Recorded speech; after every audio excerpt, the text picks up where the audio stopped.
তারেক রহমান কি ভারত সফরে যাচ্ছেন নাকি শেষ পর্যন্ত দিল্লির আমন্ত্রণ ফিরিয়েই দিচ্ছেন? আনুষ্ঠানিকভাবে এখনো কোনো সিদ্ধান্ত হয়নি। দুই দেশের কর্মকর্তাদের মধ্যে যোগাযোগ চলছে, অথচ সফর ঘিরে এরই মধ্যে প্রকাশ্যে চলে এসছে শর্ত, পাল্টা বক্তব্য আর কূটনৈতিক কথার লড়াই। দর্শক, ঢাকার অবস্থান স্পষ্ট। প্রধানমন্ত্রী তারেক রহমানের ভারত সফরকে শেখ হাসিনার প্রত্যর্পণের বিষয় থেকে আলাদা করে দেখছে না বাংলাদেশ। অন্যদিকে দিল্লির সাবেক কূটনীতিকদের বক্তব্যে উঠে আসছে ভিন্ন সুর। তাদের প্রশ্ন, একটি দ্বিপক্ষীয় সফরের সঙ্গে প্রত্যর্পণের মতো আইনি প্রক্রিয়াকে কেন যুক্ত করা হচ্ছে? ভারতের সাবেক কূটনীতিক বিনা সিকরি বাংলাদেশের এই অবস্থানকে সরাসরি রূঢ় ও অহংকারী বলে আখ্যা দিয়েছেন। তার দাবি, শেখ হাসিনার প্রত্যর্পণ একটি আইনি প্রক্রিয়া। এর সঙ্গে প্রধানমন্ত্রী তারেক রহমানের ভারত সফরকে যুক্ত করা কূটনৈতিকভাবে অনুপযুক্ত। সিকরির বক্তব্য আরও তাৎপর্যপূর্ণ একটি প্রশ্ন সামনে এনেছে। তারেক রহমানের ভারত সফর নিয়ে দিল্লির এত আগ্রহের কারণ কি? দর্শক, তারেক রহমান প্রধানমন্ত্রী হিসেবে দায়িত্ব নেওয়ার পর ভারতের প্রধানমন্ত্রী নরেন্দ্র মোদী তাকে দুবার আমন্ত্রণ জানিয়েছেন। প্রথমবার ছিল দ্বিপক্ষীয় সফরের আমন্ত্রণ, পরে বিমস্টেকের চেয়ারম্যান হিসেবে ব্রিক্স সম্মেলনে অংশ নেওয়ার জন্য তাকে আমন্ত্রণ জানায় ভারত।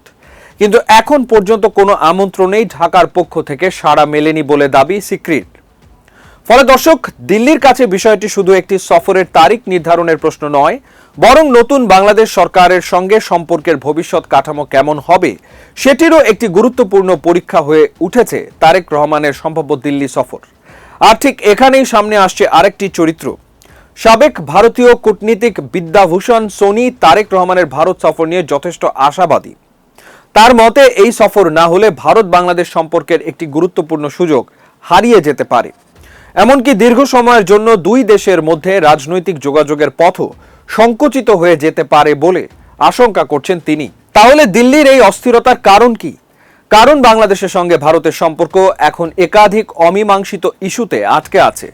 তিস্তার পানি বন্টন থেকে শুরু করে রোহিঙ্গা সংকট, সীমান্ত ও নিরাপত্তা ইস্যু, সবকিছুর ওপরই নতুন সরকারের সঙ্গে ভারতের সম্পর্কের গতিপথ নির্ভর করতে পারে।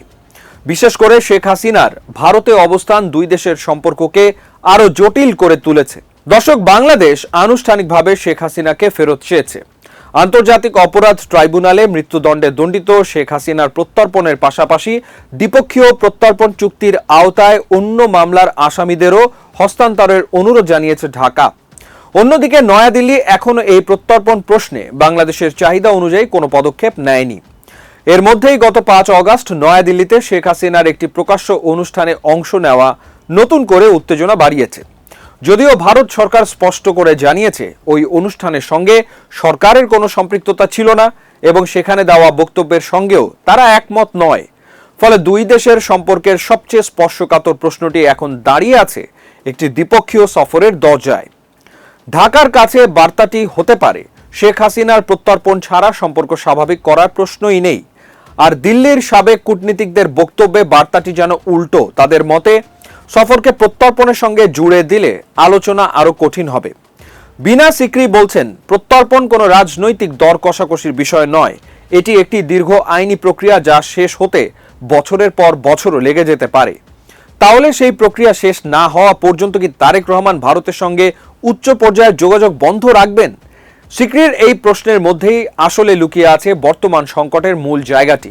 দর্শক, বাংলাদেশ চাইছে দিল্লি একটি রাজনৈতিক বার্তা দিক, আর দিল্লি চাইছে নতুন সরকারের সঙ্গে রাজনৈতিক যোগাযোগের দরজা অন্তত খোলা থাকুক। তারেক রহমানের সম্ভাব্য সফর তাই এখন নিছক একটি বিদেশ সফর নয়, এটি হয়ে উঠেছে ঢাকা নয়াদিল্লি সম্পর্কের ভবিষ্যৎ গতিপথের একটি পরীক্ষা। আর এই কারণেই হয়তো ভারতীয় কূটনীতিকদের বক্তব্যে এত তাড়াহুড়ো।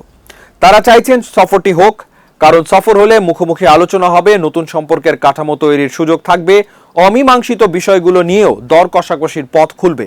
কিন্তু বাংলাদেশ কি সেই সুযোগের বিনিময়ে শেখ হাসিনার প্রশ্নটি পেছনে সরিয়ে রাখবে? সেখানেই মূল দ্বন্দ্ব। তারেক রহমান ভারতে যাবেন না এমন কোনো আনুষ্ঠানিক সিদ্ধান্ত এখনো আসেনি, আবার সফরের তারিখও চূড়ান্ত হয়নি, অর্থাৎ দরজা এখনো পুরোপুরি বন্ধ হয়নি। কিন্তু শর্ত জুড়ে দেওয়া, ভারতের উত্তরের অপেক্ষা এবং পাল্টা কূটনৈতিক বক্তব্যে সেই দরজার সামনে চাপ ক্রমেই বাড়ছে। দিল্লির সাবেক কূটনীতিকরা বলছেন, সুযোগ হাতছাড়া করা উচিত নয়। ঢাকার অবস্থান বলছে, সম্পর্কের নতুন অধ্যায় শুরু করতে হলে পুরনো হিসাবও মেলাতে হবে। এখন প্রশ্ন একটাই, তারেক রহমানের ভারত সফর কি দুই দেশের সম্পর্কের নতুন সূচনা হবে?